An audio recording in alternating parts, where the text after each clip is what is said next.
Hi, Josh. Welcome to the Phenomenal Business Growth Podcast. How you doing? I'm fantastic, Jim. Thanks for having me today.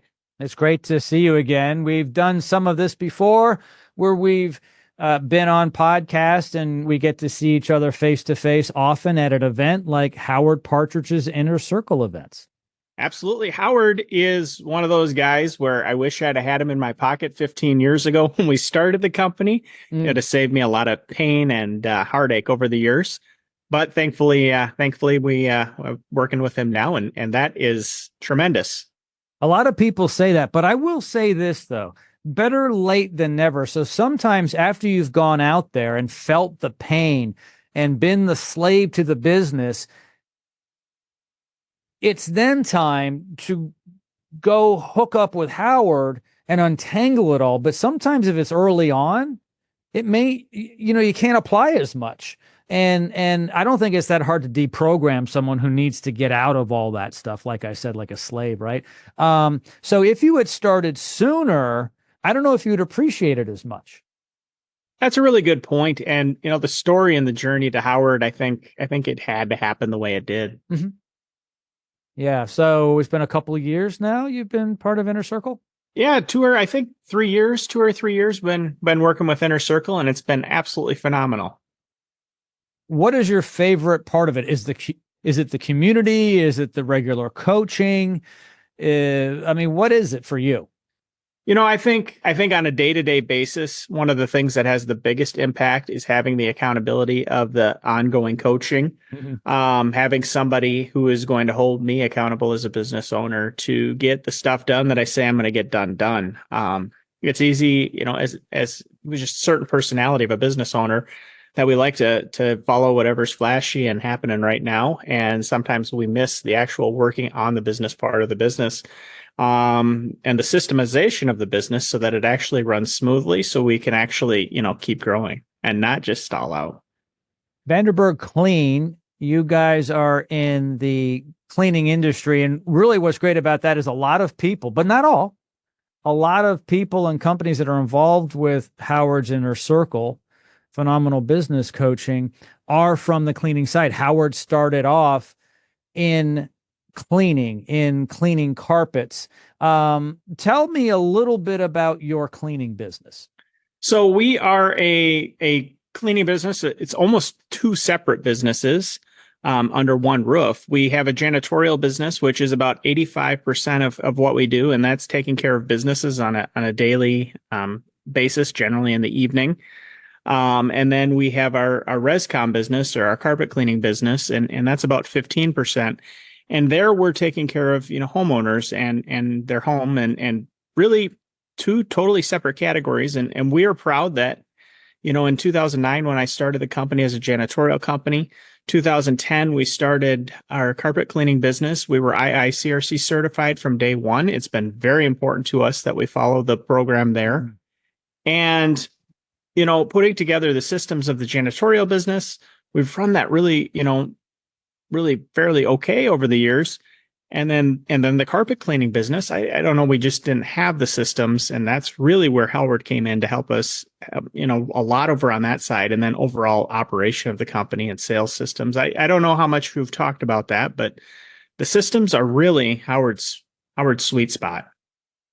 Systems are so important. You could be the best carpet cleaner, the best janitor, you could be the best electrician, plumber, HVAC person. But just because you're a good technician doesn't mean you're a good business owner. And it doesn't Mhm. mean the business is going to operate in a system. We often hear about McDonald's. That's probably got to be one of the biggest systems, if not the biggest system in the world that people know of. And when you go to a McDonald's, you have the consistency, but they literally have millions of people working at McDonald's who came in untrained, and they Mhm. train them on the system. So anyone can pretty much make the fries, the burgers, and serve the coffee and the Coke. And I find that amazing. But when people are like, I don't know if systems will work in my company with my employees or new hires, just think about the fast food restaurants that we go to. We go through the drive-through and we're going to get what we ordered, and it's always going to be relatively consistent. And that's exactly the type of system that you incorporate. Right. And, it's the systems that make the business so that it can grow and scale. One of the things coming out of COVID and coming out of COVID is really where we found our huge pain point. It's like, hey, we've got to make some changes for both me personally and physically. And, just a lot of things have changed since COVID. It has driven me to become the healthiest version of myself that I've ever been. And at the same time as that's happened, the business has become the healthiest version of the business it's ever been. It's forced us to realize, hey, we can't just run this as me every single day, getting up and driving every single aspect of the business. It's unsustainable at the scale we're at now. And so we have got to have a system where we can put together, this is how our managers are going to work. This is how we're going to work on our marketing routes. This is how we're going to do the cleaning. This is how a service call is going to go for the carpet cleaning team. We're going to do this, this, and this, and it's going to go this way. And this is the system. We're going to write the system. We're going to follow the system. And it sounds like we're systemed out, but the systems have actually made the work more enjoyable. How is that? Because it sounds mundane, because it's the same thing day in, day out, from system to system, procedure to procedure. Tell me about that. What makes it interesting? Imagine the creativity that you would have as an owner if you came into your business every day and the widgets are getting made exactly the same way, exactly the right way. Everybody's making the widgets. And you come into the business and you're like, hey, I want to try this. I want to do this. I want to do this. If everything else is working out the way it's supposed to be working, that's actually going to give you as an owner the freedom to either create or invent or explore new ideas, because everything is running the way it's supposed to do.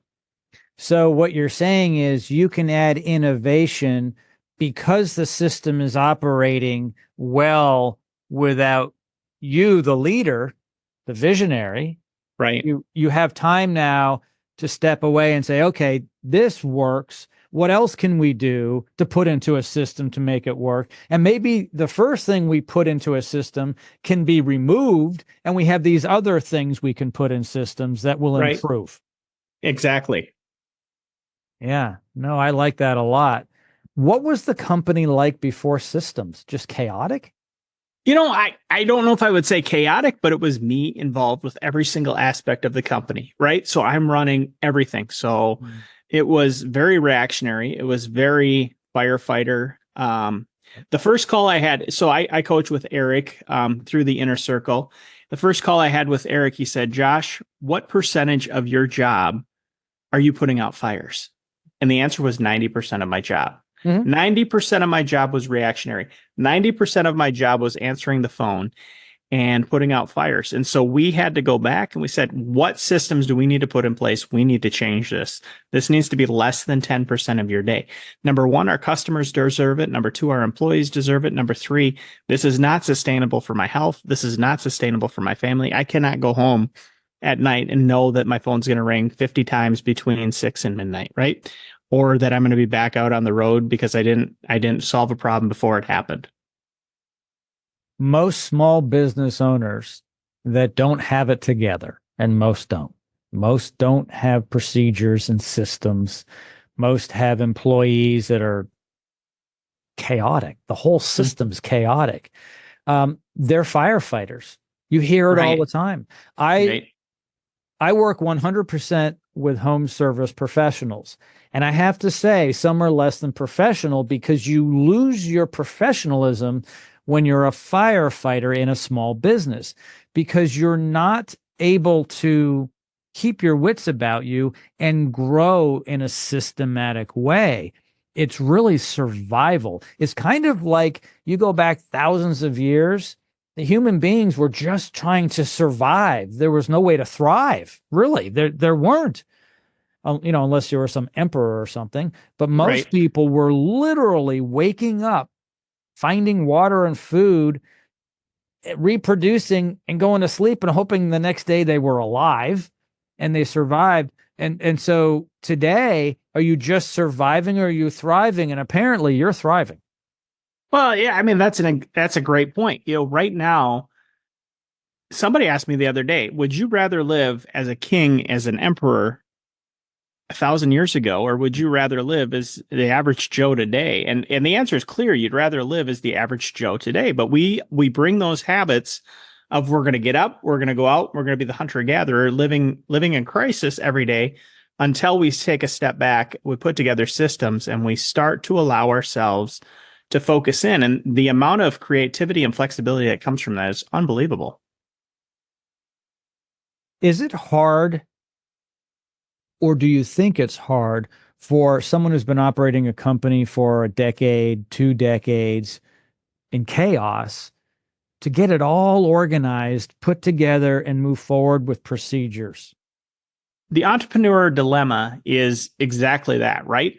As business owners, we come out. This was one of the hardest transitions of my life. I was the number one guy. Every single thing had to come through me. It did not happen if it didn't come through me. I loved being in the middle of it. My personality drives me to want to be the guy, right? And so when we got through this and the system started working and my phone stopped ringing, it took me some time to get used to that. Okay, what do I do with my time? Now you have to, as the owner of the company, as the CEO, as the leader, take a step back and say, okay, I am not the chaos guy anymore. I'm the guy who has to drive this thing forward. And it is a complete mind shift. One of the hardest ones I've ever had to do in my career. For some people, they need the drug of chaos. You know what I'm talking about. Some people say, I work well under pressure.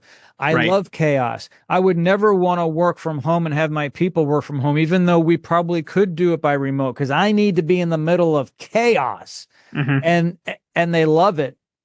Did you love that?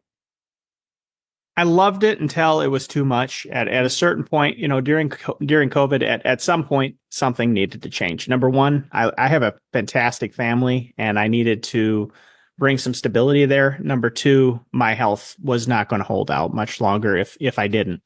And so we put systems in place, both in the business, and I put systems in place in my personal and health life. And crazy, it's crazy how those two can correlate. And I'm the healthiest. I'm healthier than I was when I was 25 at this point, and our business is the healthiest it's ever been. 15 years in, and it's running really well. We have incredible team members. I have incredible leaders. I have incredible technicians. And it's because we've put the systems in place. It's systems around hiring. It's systems around leadership. All of these systems build one another to create this amazing place.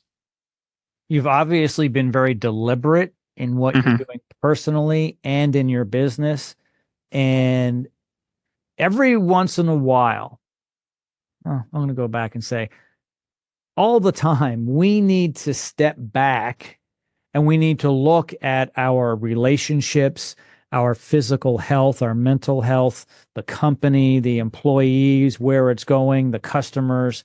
There's just a lot there. But if we're always adjusting, right, always calibrating, then we can go ahead. A lot of people, back to the firefighter thing, every day they're putting out fires, they're just surviving and they're not thriving. And I talk to so many business owners, and I'm always curious. I say, how much annual revenue do you do?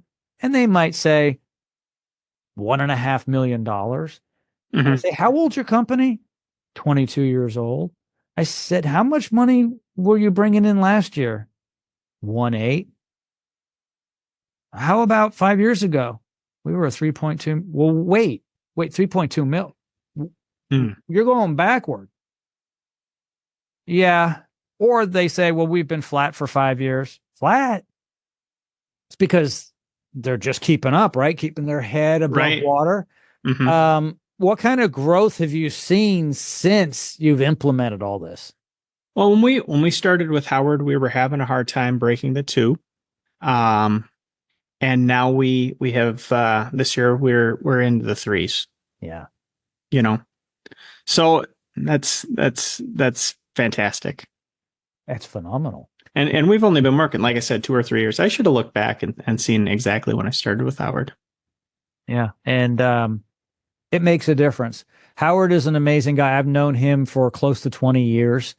And we've done a lot of things together. He's introduced me to great people like Zig Ziglar, as well as many other people.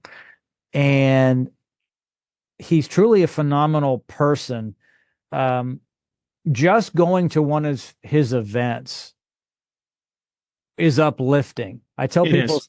I tell people it's a community and it's like going to church.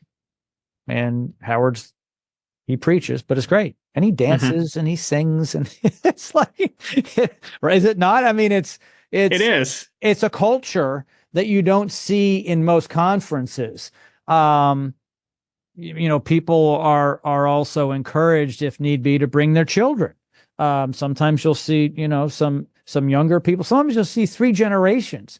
You'll see an 18-year-old kid and a 30 some odd year old, and then grandpa, and they're all in the business, Mhm. learning together, networking, meeting other people in that community. And there are hundreds and hundreds of members. So when you go to an event, there might be a couple hundred people in the room, but there's 3, 4 times that in the organization.